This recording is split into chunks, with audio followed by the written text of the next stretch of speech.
बोल्हे गावात अल्पवयीन मुलाच्या टोळक्याचा धुमाकूळ। आज याला सोडायचे नाही, याला मारून टाका असे म्हणून केला वार।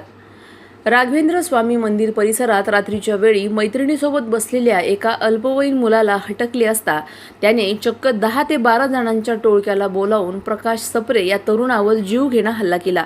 मिळालेल्या माहितीनुसार काल रात्री बोल्हेगाव येथील राघवेंद्र स्वामी मंदिराच्या शांत परिसरात एक अल्पवयीन मुलगा एका मुलीसह बसला होता। सार्वजनिक ठिकाणी आणि रात्रीच्या वेळी अशा प्रकारे बसणे अयोग्य वाटल्याने प्रकाश सप्रे यांनी त्यांना विचारणा केली की एवढ्या रात्री तुम्ही इथे काय करताय। त्या मुलाला प्रचंड राग आला। त्याने जागीच मित्रांना फोन करून बोलवले। काहीही विचार न करता आज याला जिवंत सोडायचं नाही असं म्हणत त्यांनी सप्रे यांच्यावर हल्ला केला। या सप्रे गंभीर जखमी झाले। सप्रे यांनी आरडाओरडा केल्याने परिसरातील नागरिक मोठ्या प्रमाणात घटनास्थळी आले।